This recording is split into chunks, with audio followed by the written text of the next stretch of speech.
악한 자의 임함은 사단의 역사를 따라 모든 능력과 표적과 거짓 기적과 불의의 모든 속임으로 멸망하는 자들에게 임하리니 이는 저희가 진리의 사랑을 받지 아니하여 구원함을 얻지 못함이니라. 이러므로 하나님이 유혹을 저희 가운데 역사하게 하사 거짓 것을 믿게 하심은 진리를 믿지 않고 불의를 좋아하는 모든 자로 심판을 받게 하려 하심이니라. 아멘. 사랑하는 성도 여러분, 우리가 믿는 하나님은 어떤 분이실까요? 사람은 먹지 않고는 살 수 없고 숨을 쉬지 않으면 살 수 없습니다. 그런데 하나님은 사시는데 아무것도 필요한 것이 없습니다. 먹을 것이 필요한 것도 아니고 공기가 필요한 것도 아니고 햇빛이 필요한 것도 아닙니다. 사람들은 자기의 힘으로 숨쉬며 산다고 생각합니다. 그러나 그렇지 않습니다. 하나님께서 육신 속에 생명을 주시는 동안만 숨을 쉬며 살 수 있습니다. 그러나 하나님은 누구로부터 생명을 받는 것이 아니라 생명을 주는 생명의 근원이십니다. 또 하나님께서는 천사를 창조하셔서 부리고 계시지만 그렇다고 꼭 천사가 있어야만 무슨 일을 하실 수 있는 분도 아닙니다.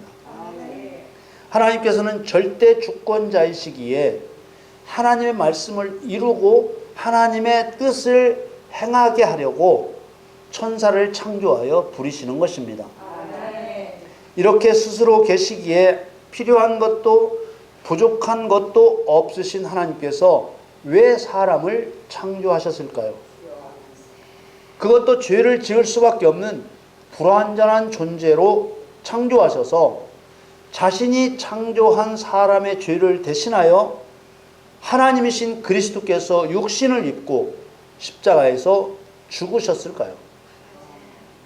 어떤 사람은 하나님께서 사람을 지어 에덴 동산에 두실 때 죄 안 짓고 행복하게 잘 살기를 바라셨다고 말하는 사람들이 있습니다. 참으로 무식하고 무지한 말이지요. 제3 거론할 가치조차 없는 말입니다. 하나님께서는 성경에 그렇게 말씀하지 않으셨습니다.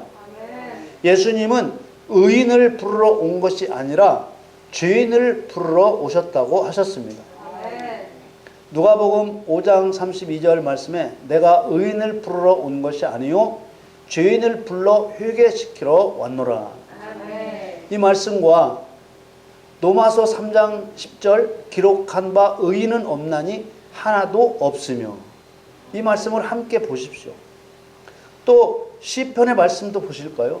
시편 14편 2절 3절 말씀에 여호와께서 하늘에서 인생을 굽어 살피사 지각이 있어 하나님을 찾는 자가 있는가 보려 하신즉 다 치우쳤으며 함께 더러운 자가 되고 선을 행하는 자가 없으니 하나도 없도다.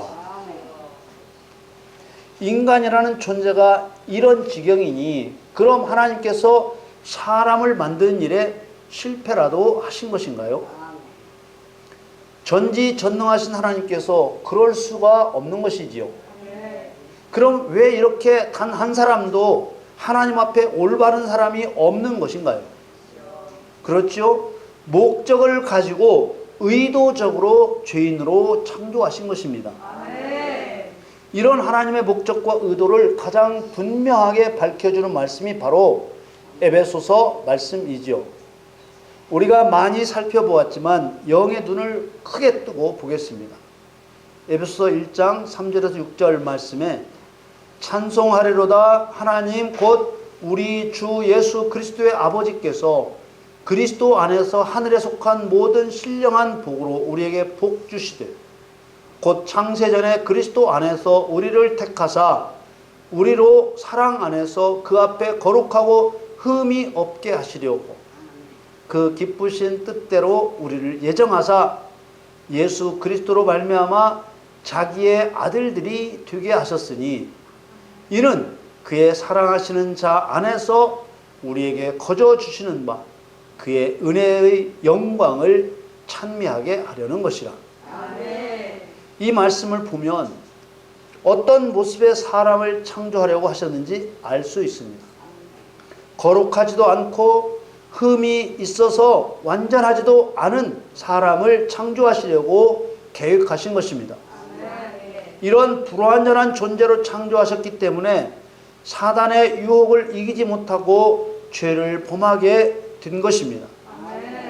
그런데 이렇게 죄를 범한 사람을 사랑으로서 거룩하고 흠이 없게 하시려는 계획도 창세전에 함께 세우셨다는 것입니다.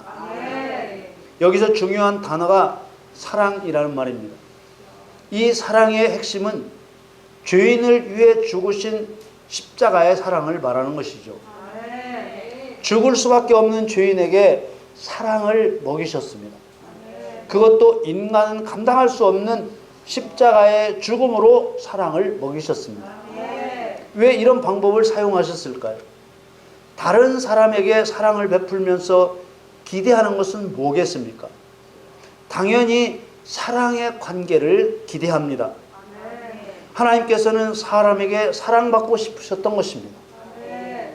부활의 예수님께서 갈릴리 서부 해안에 있는 디베리아 바다에서 고기를 잡던 제자들에게 나타나셔서 떡과 생선을 불에 구워 아침밥을 먹이신 후에 베드로를 다정스럽게 요한의 아들 시몬아 이렇게 부르시며 물으셨습니다. 요한복음 21장 15절에 요한의 아들 시몬아 네가 이 사람들보다 나를 더 사랑하느냐? 그러자 베드로가 대답합니다. 주여 그러하요이다. 내가 주를 사랑하는 줄 주께서 아시나이다. 그런데 예수님께서 또 묻습니다. 요한복음 21장 16절에 요한의 아들 시몬아 네가 나를 사랑하느냐? 베드로가 또 대답합니다. 주여 그러하요이다. 내가 주를 사랑하는 줄 주께서 아시나이다. 그런데 예수님께서 또 묻습니다. 요한복음 21장 17절에 요한의 아들 시몬아 네가 나를 사랑하느냐? 그러자 베드로는 3번이나 묻자 걱정스러운 마음으로 대답합니다. 주여 모든 것을 아시오매 내가 주를 사랑하는 줄을 주께서 아시나이다. 사람들은 하나님이 사람에게 사랑받고 싶어 하신다는 사실을 아니라고 부정하려고 합니다. 그러나 아니라고 부정해서는 안 되는 문제이죠. 마태복음 22장 37절에서 40절 말씀에 예수께서 가라사대 네 마음을 다하고 목숨을 다하고 뜻을 다하여 주 너의 하나님을 사랑하라 하셨으니 이것이 크고 첫째 되는 계명이요 둘째는 그와 같으니 내 이웃을 내 몸과 같이 사랑하라 하셨으니 이 두 계명이 온 율법과 선지자의 강령이니라. 성경이 온통 하나님과 사람의 사랑을 이루는 이야기라는 뜻인데 하나님께서도 사람에게 사랑받고 싶어 하신다는 이보다 더 확실한 증거가 어디에 있겠습니까? 그런데 하나님과 사람 사이에 사단이 존재합니다. 사단이 이 세상에서 사람에게 처음 한 일이 무엇이었겠습니까? 사단이 이 세상에서 사람에게 처음 한 일이 무엇이었습니까? 속이고 도적질하고 죽이고 멸망시키는 일이었습니다. 이런 살인자인 사단을 세상에 풀어놓으신 분은 하나님이십니다. 들이받는 성질이 있는 황소 같은 사단을 가두어 두지 않으셨습니다. 사람들은 사단이 사람을 죽이고 멸망시키는 것을 원치 않으신다고 말합니다. 이렇게 말하는 사람은 성경을 모르는 사람일 뿐만 아니라 전혀 영적인 사람이 아닙니다. 실제로는 죽이고 멸망시켰습니다. 욥기에는 심지어 사단에게 욥을 치라고까지 허용하셨습니다. 하나님께서는 예수님 재림하실 때까지 하나님께서 친히 사단을 가두시거나 하는 일을 제한하실 마음이 전혀 없으십니다. 그렇다고 사단이 승리자가 되게 하신다는 것도 아닙니다. 사단은 이미 꺼지지 않는 유황불 형벌이 확정된 자입니다. 하나님께서는 곡식과 가라지를 통한 천국 비유에서 밝히신 대로 세상 끝날까지 사단의 활동을 막으실 계획이 없으신 것입니다. 마태복음 13장 30절에 둘 다 추수 때까지 함께 자라게 두어라. 추수 때에 내가 추수꾼들에게 말하기를 가라지는 먼저 거두어 불사르게 단으로 묶고 곡식은 모아 내 곳간에 넣으라 하리라. 분명히 사단은 하나님과 사람 사이에서 사랑을 회방하는 회방꾼입니다. 그러나 사단은 허용된 회방꾼입니다. 사람이 하나님께로 가까이 다가서려면 사단의 방해를 해치우며 가야만 합니다. 앞서 에베소 말씀에서 보았듯이 하나님께서 사람에 대해 일하시는 단계를 보면 첫 단계가 사람을 죄인으로 창조하실 계획을 세우신 단계입니다. 두 번째 단계가 예수 그리스도를 통해 거룩하고 흠이 없게 하시는 단계. 이 단계가 죄사함의 구원을 받는 단계이죠. 세 번째 단계가 하나님의 아들이 되게 하시는 단계입니다. 이 단계는 상속자로서 아버지의 일을 할 수 있는 단계. 다른 말로 하면 성령 세례를 받는 단계입니다. 네 번째 단계가 은혜의 영광을 찬미하는 단계입니다. 이 단계는 하나님께로 나아가 거룩한 교제로 사랑을 나누는 단계이죠. 우리는 세 번째 단계, 하나님의 아들이 되는 단계와 네 번째 영광을 찬미하는 단계 사이에서 어떤 일이 있어야 되는지를 아는 것이 아주 중요한 것입니다. 하나님의 아들이 되어 하나님 앞으로 나아가기 위해서는 필연적으로 만나야만 하는 존재가 바로 사단입니다. 늘 보는 말씀인데 요한일서 3장 8절에 하나님의 아들이 나타나신 것은 마귀의 일을 멸하려 하심이니라. 마귀의 일이 뭔가요? 사람을 속이고 도적질하고 죽이고 멸망시키는 일, 하나님의 뜻을 모르게 하고 하나님 앞에 불순종하게 해서 죽이고 멸망시키는 일이 마귀의 일입니다. 이 싸움에 승리하지 않으면 하나님께로 나아갈 수 없습니다. 물론 이 싸움은 혈과 육의 싸움이 아니라 영적 싸움입니다. 다시 말해서 영적인 존재인 사단과 싸우는 것이기 때문에 사람도 영적 능력으로 싸워야 합니다. 그런데 사람에게는 사단을 이길 만한 영적 능력이 없지 않습니까? 그래서 하나님의 능력을 받지 않고는 할 수가 없는 것입니다. 성령의 능력을 받지 않은 상태에서는 사단을 대적하여 싸우는 것 자체가 성립이 안 되는 것입니다. 그래서 부활의 주님이 제자들에게 당부하신 말씀이 성령 받기 전에는 예루살렘을 떠나지 말라는 말씀이셨습니다. 성령의 역사가 예루살렘에서 제자들로부터 시작되게 하시려는 것이었죠. 사도행전 1장 4절 5절 말씀에 보면 사도와 같이 모이사 저희에게 분부하여 가라사대 예루살렘을 떠나지 말고 내게 들은 바 아버지의 약속하신 것을 기다리라. 요한은 물로 세례를 베풀었으나 너희는 몇 날이 못 되어 성령으로 세례를 받으리라 하셨느니라. 예수님 승천하실 때 사도들이나 다른 제자들은 회개하고 죄사함의 구원을 받은 사람들이었습니다. 그걸로 끝이 아니었습니다. 그것으로 아버지께로 나아갈 수 있는 것이 아니었습니다. 죄사함의 구원을 받았다고 영적 싸움을 싸울 수 있는 것이 아니었습니다. 사람들은 죄사함의 구원만 받으면 천국 가는 것이 확정된 줄로 알고 있지만 성령으로 거듭나지 않으면 천국 갈 자격이 아예 없는 것입니다. 믿음으로 죄사함의 구원을 받고 의롭다 칭함을 받는다는 말은 100번 1000번 동의하지만 믿음으로 죄사함의 구원을 받았으니까 천국 간다는 말은 간교한 거짓말일 뿐입니다. 죄사함의 구원을 받았으면 성령을 받아 아버지를 반역한 아버지의 원수이자 나를 죽인 원수인 내 원수인 사단 마귀의 일을 멸하여 하나님의 영광과 명성을 드러내야만 하나님의 나라를 유업으로 받을 수 있게 되는 것입니다. 하나님과 사람 사이에 사단이라는 방해꾼이 있다고 했습니다. 그 방해꾼을 두신 분은 하나님이시라고 했습니다. 이렇게 말하면 또 진리를 모르는 사람은 무슨 하나님이 사단을 방해꾼으로 두느냐고 비꼴지도 모릅니다. 그러나 분명한 것은 사단은 악한 자로서 하나님의 뜻을 이루는 악한 도구라는 사실입니다.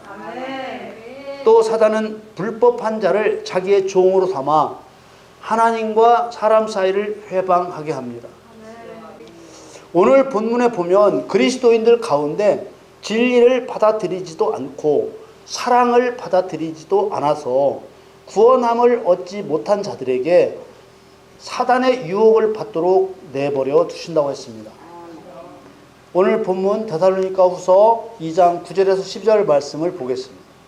악한 자의 이 마음은 사단의 역사를 따라 모든 능력과 표적과 거짓 기적과 불의의 모든 속임으로 멸망하는 자들에게 이 말이니 이는 저희가 진리의 사랑을 받지 아니하여 구원함을 얻지 못함이니라. 이러므로 하나님이 유혹을 저희 가운데 역사하게 하사 거짓 것을 믿게 하심은 진리를 믿지 않고 불의를 좋아하는 모든 자로 심판을 받게 하려 하심이니라. 9절에 악한 자는 적그리스도를 말합니다. 적그리스도를 가장 간단하게 설명하면 예수님이 그리스도가 아니라고 주장하는 사람을 가리키는 것입니다. 예수님이 그리스도가 아니라고 부인하는 것은 하나님과 하나님으로서 육신을 입고 그리스도의 칭으로 오신 예수님을 부인하는 것입니다. 그렇기 때문에 하나님은 하나님이라고 인정하는 말을 한다고 해도 사실상 모든 것을 부인하는 것이 되는 것입니다. 적그리스도의 표적이 되는 자들은 누구냐? 진리 안에 담겨진 사랑을 받아들이지 않아서 구원함을 받지 못한 자들입니다. 진리, 곧 진실이란 사단의 거짓말을 깨뜨릴 수 있는 유일한 무기입니다. 그래서 진리가 없이는 사단의 속임과 억압으로부터 자유를 얻을 수가 없습니다. 예수님을 믿는다고만 하면 하나님이 다 알아서 해주신다는 사상은 거짓 사상입니다. 왜냐하면 하나님께서는 교회의 성도와 사단을 원수가 되게 하셔서 서로 싸우도록 정해 놓으셨기 때문입니다. 성도는 사단의 머리에서 나오는 거짓을 깨뜨리게 하셨고 사단은 성도가 전파해야 할 진리의 복음을 거짓말로 변조시킬 수 있도록 허용하셨습니다. 가장 악랄하게 변조시킨 것은 성도가 은혜만 붙잡게 하고 사단을 심판하지 못하게 한 것입니다. 그래서 교회 시대의 대부분의 성도들이 사단의 머리에서 나오는 거짓말을 분별하지도 못하고 깨뜨리지도 않게 된 것입니다. 오늘 설교의 제목이 하나님의 뜻을 이루는 악한 도구 사단입니다. 우리가 잘 아는 잠언 말씀에도 악인도 악한 날에 악한 일을 하도록 하셨다고 말씀하고 있습니다. 잠언 16장 4절에 여호와께서 온갖 것을 그 시음에 적당하게 지으셨나니 악인도 악한 날에 적당하게 하셨느니라. 사단에게 속지 않으려면 어떤 사람에게 영생을 주시고 천국을 유업으로 주시는지를 성경대로 알아야만 되는 것입니다. 하나님의 사랑을 받아들이고 하나님을 사랑한 자만 천국을 유업으로 받는 것입니다. 이렇게 말하면 누구나 하나님을 사랑한다고 말하겠죠. 그러나 사단의 거짓말을 이기는 것이 하나님을 사랑하는 것이 되도록 정해 놓으신 것입니다. 고린도후서 10장 5절에 모든 이론을 파하며 하나님 아는 것을 대적하여 높아진 것을 다 파하고 모든 생각을 사로잡아 그리스도에게 복종케 하니 라고 했습니다. 하나님께서는 하나님에 대한 성도의 사랑이 하나님이 원하시는 진실한 것이 되도록 사단을 통해 훈련시키시고 사단을 통해 가짜 사랑과 진짜 사랑을 구별하십니다. 그렇기 때문에 성도는 한순간도 하나님의 말씀을 떠나서는 앞으로 전진해 갈 수도 없고 하나님의 힘을 얻어 사단의 거짓말과 싸우지 않으면 하나님을 사랑할 수 없는 것입니다. 고린도후서 10장 3절 4절 말씀에 우리가 육체에 있어 행하나 육체대로 싸우지 아니하노니 우리의 싸우는 병기는 육체에 속한 것이 아니요 오직 하나님 앞에서 견고한 진을 파하는 강력이라. 하나님께서는 사단을 통해서 성도를 연단하시고 사단의 거짓말을 이겨야만 하나님께로 나아가게 하셨다는 것을 잊어서는 안 되는 것입니다. 그 싸움은 치열하지만 하나님을 의지하면 다 이길 수 있게 하셨습니다. 고린도전서 10장 12절 13절 말씀에 그런즉 선줄로 생각하는 자는 넘어질까 조심하라. 사람이 감당할 시험 밖에는 너에게 당한 것이 없나니 오직 하나님은 미쁘사 너희가 감당치 못할 시험 당함을 허락지 아니하시고 시험 당할 즈음에 또한 피할 길을 내사 너희로 능히 감당하게 하시느니라. 하나님의 도움을 받기 위해서는 항상 하나님을 찾아야 합니다. 자기가 필요할 때만 하나님을 찾아서는 안 되는 것입니다. 시편 14편 2절 3절 말씀에 여호와께서 하늘에서 인생을 굽어 살피사 지각이 있어 하나님을 찾는 자가 있는가 보려 하신즉 다 치우쳤으며 함께 더러운 자가 되고 선을 행하는 자가 없으니 하나도 없도다. 2절에 지각이 있어 하나님을 찾는 자가 있는가 보려 하셨다는 말씀에서 찾는 자란 하나님 앞에 자주 가는 자, 하나님께 구하는 자, 하나님께 문의하는 자, 하나님을 찾기 위해 노력하는 자를 말합니다. 이 이야기를 한마디로 정리하면 내가 하나님을 위해 사는 사람이 되어야 한다는 것입니다. 그럴 때만 하나님이 나를 위하시는 것입니다. 나는 하나님을 위하지 않고 하나님이 나를 위하기를 바라며 행동하면 하나님께서는 그를 버려두시는 것입니다. 시편 81편 11절 12절 말씀에 내 백성이 내 소리를 듣지 아니하며 이스라엘이 나를 원치 아니하였도다. 그러므로 내가 그 마음에 강팍한 대로 버려두어 그 임의대로 행케 하였도다. 13절에 내 백성이 나를 청종하며 이스라엘이 내 도 행하기를 원하노라. 하나님께로 나아가는 길에는 반드시 사단이 있습니다. 하나님께서는 대적자 사단을 통과하도록 정하신 것입니다. 그 이유는 사단과 싸우는 과정을 통해 하나님이 어떤 분이신지 알게 하시려는 것이며 처음부터 전적으로 하나님만을 찾고 의지하게 하시기 위함입니다. 그리고 또 한 가지 중요한 이유는 하나님을 알려고도 하지 않고 하나님을 찾고 의지하지도 않는 쪽정이를 걸러내는 것입니다. 하나님께서는 사단이라는 원수를 통해서 자기 백성을 금을 연단하시듯 연단하시고 잿물로 옷을 하얗게 만들듯이 표백하는 것입니다. 여러분 모두 하나님께서 우리에게 베푸신 진리의 사랑을 받아 하나님 알기를 힘쓰고 하나님을 찾고 또 의지하여 사단을 이김으로써 하나님을 사랑하며 영화롭게 하는 복된 성도들이 다 되시기를 우리 주 예수 그리스도의 이름으로 축원합니다.